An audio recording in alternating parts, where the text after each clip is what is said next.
Welcome, everybody, to this week's podcast episode for the Financial Freedom Podcast. I'm your host, Dr. Christopher Liu. And as we talk about four different types of freedom: time, financial, location, health freedom. And in that light, I'm always curious, interviewing entrepreneurs, people that are into brand, digital marketing, entrepreneurship. And so today we have Michael Doyle, and he's the CEO of Brand Iron and Brand Champion. So we're going to talk today all about pitch decks, raising capital, creating brands, marketing. So I'll let Michael tell us about his background and introduce him to the show. So Michael, welcome. Hey, thank you so much for having me. I really appreciate it. Yeah, I know it's holidays and it's great to be able to connect and tell us about Brand Iron and Brand Champion, your journey and what you do. Sure. So let me take a step back and tell me a little bit about the journey. I had a previous advertising and marketing agency, and I sold out during a IPO roll-up during the dot-com days and reported to Wall Street for a couple of years. And it was an absolutely awful experience. I thought I was going to be done and retired in my early 30s. Did not work out the way that I thought it was going to be. But the good thing about it is that I learned a lot about branding and positioning from a totally different perspective. And that's really branding positioning for results and hitting specific desired outcomes, or in this regard, since we were pseudo public company, well, we were, but it was just crazy times. And it's all about what at that time was like quarterly results. And did you hit your revenue numbers? Did you hit your EBITDA numbers? Did you hit your desired goals and objectives? And it was a ton of pressure. And during the times when, .com, when that bubble burst, it was brutal. It was just brutal. But it was a horrible time, but also I wouldn't be where I'm at today without having gone through that time and learning what I learned. And so when I was done with my indentured servanthood there, I went out and started Brand Iron, and I've been doing Brand Iron 20 years now. And it's really about branding, positioning companies for results. And with my background in reporting to Wall Street, and at that time, we did about what we call analyst presentations to support. We did a quarterly pitch deck to support our stock to the investment banking firms on Wall Street.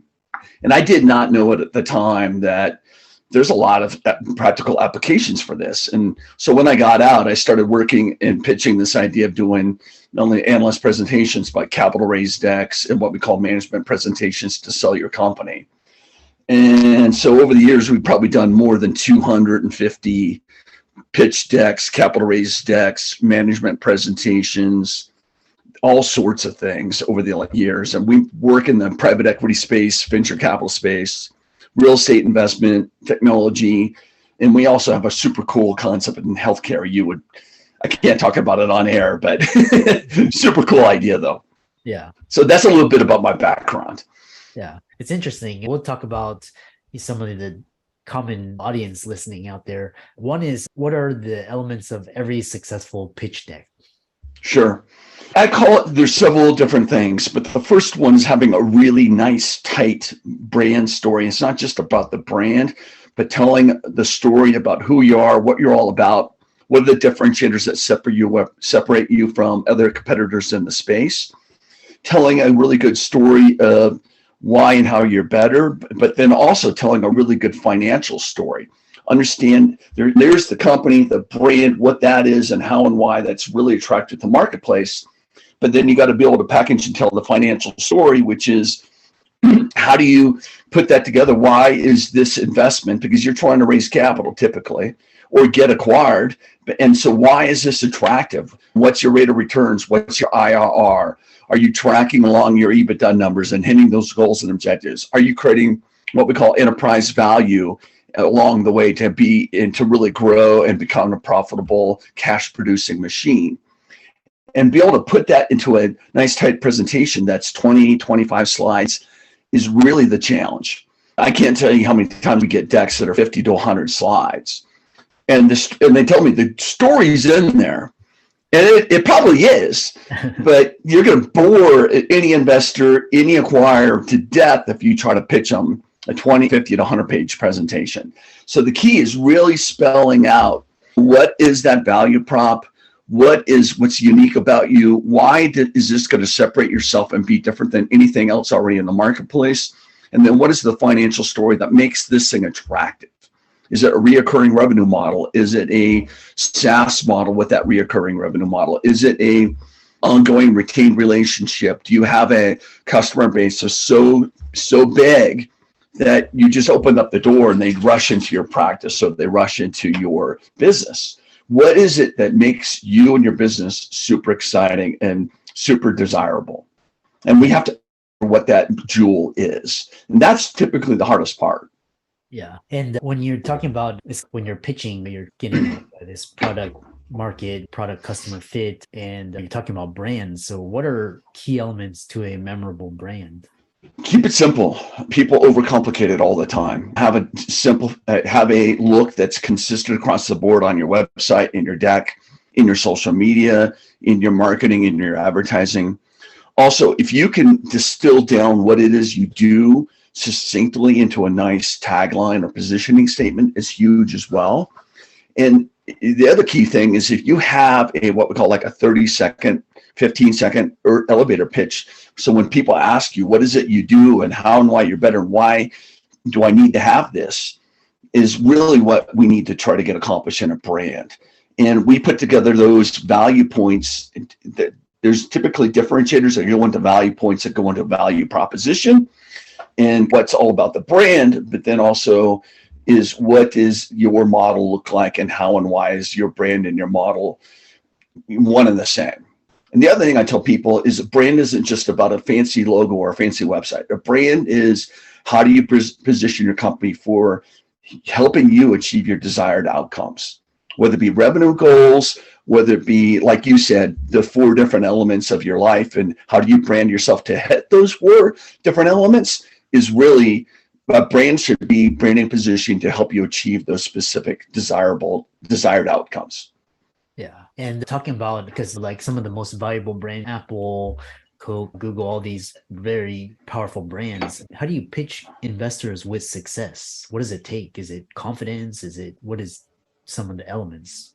It's like what we talked about before, but it's knowing your brand, knowing those 3, 4, 5 value points that make you different and unique and better than anything else in the marketplace, having that succinct story down of what your brand is, what it stands for, having that brand look and feel and tone throughout the entire brand and all the different assets that you've got, communicate and convey those same exact value points and value proposition.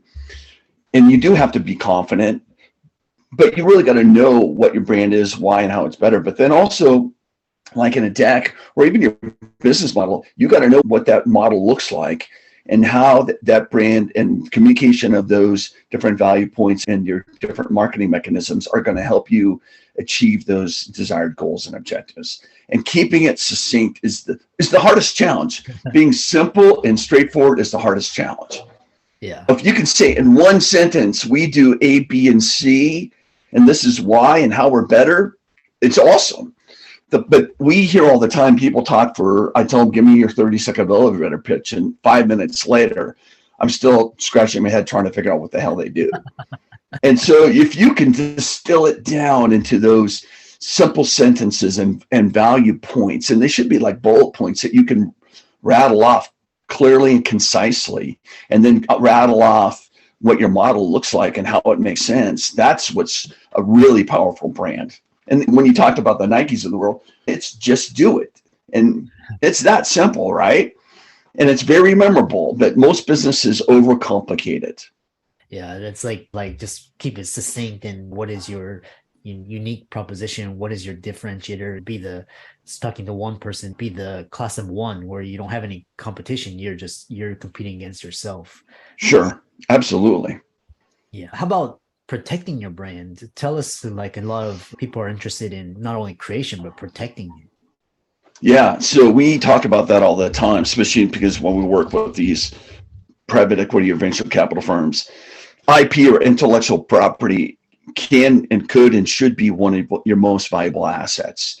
So making sure you have the trademarks for your logo, make sure you have trademarks on your taglines. It's crazy these days, but one of the hardest elements to have for your brand is having a really nice, succinct URL that's simple. .coms is still pretty desirable, but we see all kinds of .ios and .nets, and which is fine. But having a URL that you can protect and own. The other things that we really want to see as far as protecting your IP is making sure that if you have a process or a customer experience, that you package those and protect those and either trademark those or copyright those as well are hugely important. Another hugely valuable asset of a company is their database. I picked up a new customer just a couple of weeks ago that they've been in business for 6 years, and that only for the last 6 months or so they've been tracking who their customers are and who's doing business with them. And it's just crazy to think about that. But if you have a really good database in a CRM system or a marketing automation platform, that's one of the most valuable assets you have for your company as well too. And so you've got to make sure you not only have that, but you're updating that and you're protecting that. And that's like sacred to one of your most valuable assets as well too.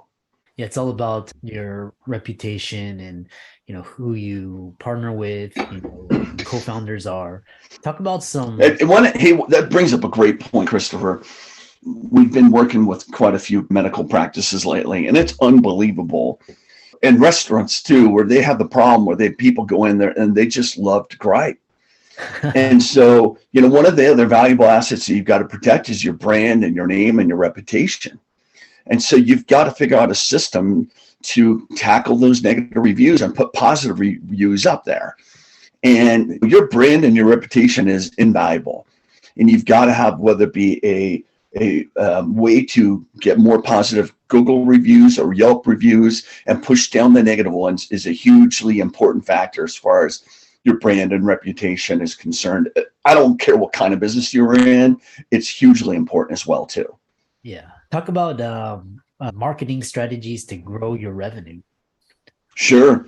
There's lots of different ones. Number one, I'll talk about it, but having a good database is first and foremost in my mind. Okay, you got to know who your customers are, who your desired prospects are, and then you got to figure out and put them in a persona or a profile of what they want to look like and what their interests are, and then you can figure out the most effective mediums to reach them. I believe in a more what we call integrated approach, where it's not just one medium, but you're going to use your database to hit them through like email marketing. Or I didn't used to be a huge proponent in text either, but for these consumer companies or like these medical practices or anybody who deals with consumers, texting is becoming a huge thing these days. And it's amazing how effective it can be and very cost effective as well.